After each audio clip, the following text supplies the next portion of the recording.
Hello and welcome to the Roman Rhodes podcast. I'm Roman. I'm Rodez. And Rhodes, you were talking about something about monkey anthrax. Anthrax is bad.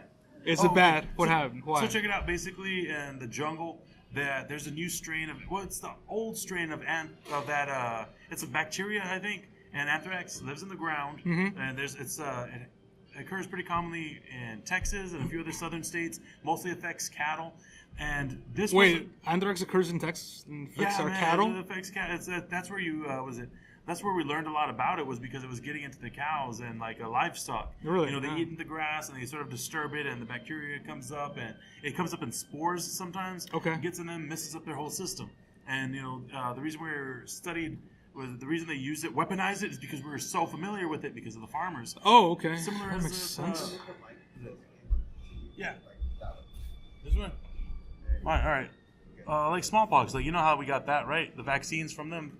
It's basically. To be honest, I know very little about that. All right. Well, what do you know?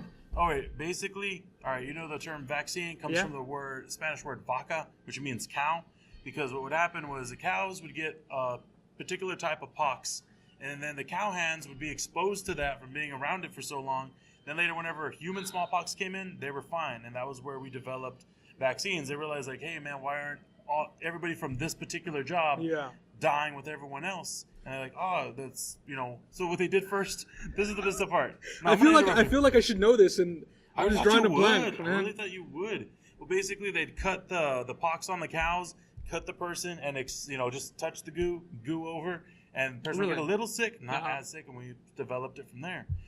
But with the monkeys, it's a common strain of anthrax that wasn't super infectious developed. It's a lot more lethal now. It had a mutagen in its gene, and now it's spreading to monkeys, other animals, because it can hit a lot of things. And they're worried that because the monkeys are so similar to us genetically, that it'll be a quick jump over to humans. Now you would think, okay, we'll just kill all the monkeys and that'll be the end of it. But like I said, it lives in the ground. So unless you churned it up, which would spread the spores, and burn that, you're not going to do much. It's really hard to treat. So right now they're starting to study them and try and figure out something to keep it from spreading like wildfire. Where is this happening? The jungle. In the jungle. In the jungle. I think it's let me check. I had research on it, and I never got that far into it because I got captivated by this is terrifying. And also too, the articles that were linked to it were named after Anthrax the band albums. It was Among the Living, and it was just that's just too cool, and I was geeking out a bit. I believe it's in Africa mostly, but I wouldn't be, like I said, there's forms of. Here's the thing, a lot of pathogens and other things can have similar adaptations in other parts of the world. So we got anthrax here. It could have an adaptation like that. There's a bunch of it. So it's kind of like a different form of anthrax over there, but it's so easily that it could adapt, and we're we get over forms here everywhere. But it's that particular type of adaptation could happen here. So they'd be still two different types, have to treat them different ways, and that's why it's bad. Well, it's like the flu. Every year it's a different strain of flu, right? It's exactly like that. Well, in the premise, it's a different bug. Obviously, a flu's a virus, there's vaccines, but this idea that these little, I guess I'd like that to be the focus, the little changes in something that we dealt with all the time wrecks us. Isn't that how, was it, bird flu is actually a type of regular flu that just... Yes, I think so. It was bad for birds. It's worse for us, but it needs those connectors, just little bits of changes in code from adapting. That's freaky weird and horrifying. It is weird how nature could wipe us out if they wanted to. If it wanted to. If it had in one fell swoop. Literally, and then you're dead. How terrible is that? That we died because of birds. If we loved chicken less, we'd be alive. I don't want to. Well, a lot of it starts in chicken coops because I guess it's so ripe to grow diseases because it's nasty in them. Didn't you tell me you were reading a book that one that changed the meat industry? It was a slaughterhouse or something. Wasn't it called The Jungle? Oh yeah, it was. You were Upton Sinclair. How nasty it was. Did we talk about this on the podcast? I think we brought it up. It came up lightly. Well, basically, because there's no regulations in the way they controlled meat. Actually, and that's an interesting thing. A coworker of mine, the vegan coworker, sent me an article talking about vegetables. Well, how if we substitute eating beans for beef, it would cut down on the greenhouse gases. I'd be willing to substitute. Oh yeah, because the cows create a lot of methane, and methane's a stronger exactly was it greenhouse gas than carbon Yeah. Or something. And it dissipates faster, but it keeps in a lot more heat. And there was a thing that in Brazil's one of the largest beef beef producing countries in the world. Us. Yeah, they have like the number that comes to mind is 212. They literally had a cow. 200. They have 212 million heads of cattle, and one of the things was that they were feeding them bean plants. That's what they were feeding them. Mm-hmm. But in 2012 or something, the U.S. stopped receiving beef from Brazil because it was coming with abscesses in the meat. Oh God! So is that because of the beans? No, it wasn't because of the beans. It was just some disease or something that was the beef. So for the sake of the beans, man, if you were to eliminate, just say we're not gonna have the beef. We're not gonna eat the beef, but we'll eat the beans that the cattle were eating. Where's the beef? If we were to eat the beans that the cattle were eating, it would feed so much more people than just feeding the beans to the cattle and then eating the beef. I saw that there's a ratio of like how many calories or like basically how much energy a pound of beans or some plant takes in versus how much it puts out, and then the cow, it's almost on the negatives. Cows, for their lifespan, you put way more grains into them and like energy units than you pull out, whereas if you just ate the grain, it'd be like you could like so many tons of feed goes into a cow in a year, and that's enough to feed like a person for maybe like half a month if you just ate the whole cow. But if you split up that grain, it would feed you for like a year and a half. Yeah. And that was the other thing. They said in the article, it said that if you just substitute beans for beef, if you kept your diet the rest, if you ate chicken, if you ate fish, ate other fruits and vegetables, but just substituted beans in for beef, that we would cut down on the greenhouse gases, and that the U.S. would, by 2020? Like 2 years? Yeah, something like that. In a short amount of time, would get to where President Obama said that we were going to like get the levels at. Yeah. So we wouldn't be producing so much. I'm gonna say that'd be slightly optimistic, just because you're not eating them, so they're still alive. They're gonna still, unless they just randomly murder them all off at once. The beans or the cows? The cows. They're still gonna be out there producing that much. Well, if we cut down on they're not just gonna.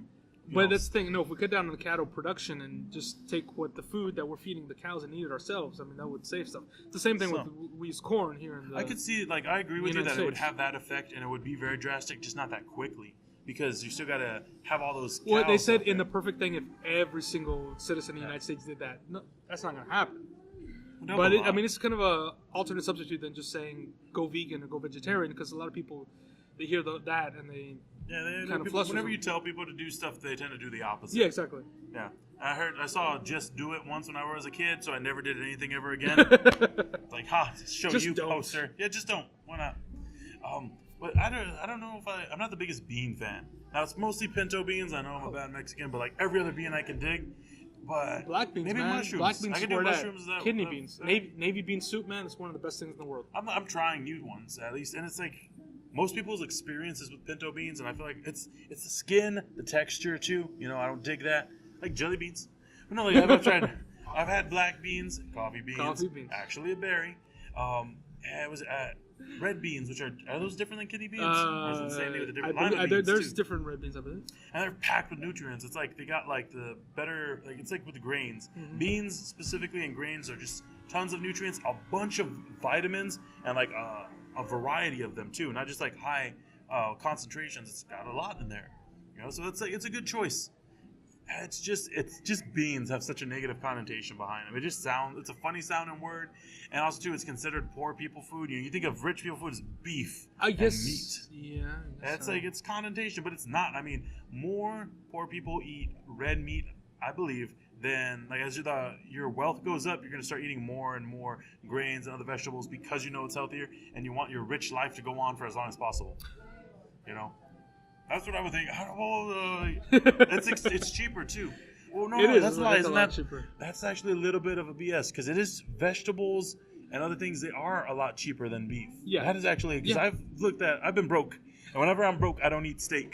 I eat vegetables. I find a way to make things nice. I get grains, and That's what I'm telling you. Cauliflower steak, dude. We need to try that because I was very against missing out. cauliflower for You're the missing longest out. time, and I tried some recently. One of those packs where it's like it was seasoned, admittedly, with like garlic or Well, something. yeah, you gotta season it. was You good. can't just eat it by So itself. let's try that. We never did that. We were gonna talk about like I know. prepare. Basically, you get like a head of cauliflower. You get cauliflower, slice it thick like in steak, saute it both sides, add a little garlic, maybe some chili pepper flakes, I'll salt, give it a pepper. shot, man. I'll try anything Delicious. 13 times. And then just the edges you just throw away. And I was like, because I'm still an American, the edges are not perfect. That's the garnish. That's a car. Yeah. You gotta destroy a little something. Yeah. I don't know, man, but that's interesting. I'd like to do that. I think I'd like. It's good. It's responsible and it's healthy too, right? Because red beef, what is it? It's like it's something with the cholesterol. It has a lot more of that in it, and I like somebody put out, if you ate vegetarian, you're not going to die of obesity. Like, you could just shove it in your face. You're going to die of suffocation before you die of, how'd he die? I was like, A rogue what can I carrot. say? Broccoli and, beets every day. What can I say? Well, there's a guy who 300 died tons. because he basically gave himself cirrhosis of the liver by drinking so much carrot juice. Okay, but that On was- top of the multivitamin he was taking. Yeah, that's the thing. Vitamin poisoning is a thing now. We are not a people of moderation. We will take something good and enjoy it till it kills us. There's true. water poisoning. When you flush out all the chemicals of you, all the vitamins and stuff, then you die. So I'm sure that has a special name. When you have so many vitamins, your body dies. There's just oxygen poisoning is a thing. Oxygen poisoning? Yes, you can oxygen. Your body can only handle so much oxygen before it starts becoming corrosive to certain cells. And like, I'm sure there's other processes, but if you, we need oxygen. But we also need it in low levels. If it was the higher the levels get, it makes you high. Yeah. It affects your brain. Does bad things to you, and it gets into your blood. I think it makes it bubble or something. But yeah, anything we need balances. You can't have just that one thing all the time. And that's how our food is now. It's always just like chicken, beef, pork. I almost said dog. Who eats that? I was just including them in the family picture over there. Other than like processed food, the pastas, the flours, the breads we All the eat, good they're stuff. all flour. But it's like they process all the good stuff out. And it's Mhm. those same things all the time. Our diets used to be, back in the day, you eat whatever's in season, so it was constantly different stuff. There's a season for squash, there's a season for grains, and then occasionally meat was a special thing. Maybe once or twice a month. And poultry was a little bit more common, and fish if you lived close by. And especially in the winter months, there's so many good vegetables that you could substitute meat for. You get the winter squashes that you I was can going to ask eat. about that. I'm not familiar with like a lot of winter vegetables. 'Cause I'm not Spaghetti vegetables. squash. You ever had Tell me. spaghetti squash? I've not, but I have seen it. And Okay. they said it comes apart like in ribbons, right? I like pasta, like an angel hair pasta. Does not taste like it from what I've heard. If you go in thinking it's going to taste like it, the person told me it doesn't. No, But yeah, the textures- taste isn't. The texture is pretty cool. But I remember I made some sauteed with some tomatoes, some garlic, maybe throw in some spinach, onions. It was good, I'll try. and it fills you up. I'd like to maybe try it with like a pesto. I know somehow like the idea of squash and tomato sauce sounds gross to me, but I've been wrong before with food. I said, what else? What else is like a winter vegetable? Pumpkins. Well, any of those squashes, yeah, you get and those are delicious. I love eating pumpkin pie, pumpkin squash, pumpkin empanadas, man. Oh yeah, those are good. Long live the pumpkin, right? Yeah. What else? What else? Pumpkin, I think. And the thing is, I bet you there's a ton. There's Marshmallows is a good winter food on your hot chocolate. Yeah, those come out like from the ground, right? They're like mushrooms. Just plop them off. Exactly. Just pop off the little mushrooms. Mushrooms is a good. I don't like mushrooms. I love mushrooms. I and probably there's so said that too many different times types. on this podcast. That's like me and bananas. Yeah. They drive me bananas. He doesn't eat them in his cereal, man. But That's no, a there's sign of a. vegetable. It was mushrooms for the most part. The store-bought ones that come in the little blue container. It's really more of a texture thing. It's just gonna take on the taste of whatever's around it. It's whenever they're dehydrated first and then you eat them that they have a taste, and it's usually a pretty strong woodsy taste that a lot of people apparently don't like. I dig it though. Okay. So Yeah. I'd like to try, and there's different types. There's there's like a breed of mushroom called chicken of the forest, and it's supposed to have an actual one of the few mushrooms that a lot of people do like the raw taste of because it has a chickeny taste. Never heard of It that. looks gross, Cool. but it's supposedly delicious. So what do we do to stop this monkey anthrax? Oh man, well the first thing we gotta do is we gotta stop the monkey business, man. It was a barrel of laughs until now, but we gotta take it serious. Can't monkey around. Yeah, there's so many monkeys jumping on the bed. So enjoy your winter squashes, enjoy your beans until the monkey anthrax comes in and Terrible. takes it away. That is a good cover band for Anthrax. Also, check out us on Facebook, YouTube. What? Are we cutting it off right now? Yes, we are. What's the funny? Monkey Man. Jeez. Oh no, I lost track. list it off again. Facebook, YouTube, Patreon, Instagram. Oh yeah, and Instagram. Do we have anything on there yet? And Twitter. Oh, Twitter. Yeah, we always forget Twitter. Search the Roman Roads Podcast. On Twitter, we are at Roman Roads, and on YouTube, we are Roman Roads Media. Better yet, just search us on Google. Yes, thanks for watching. I get the last word. No, you don't.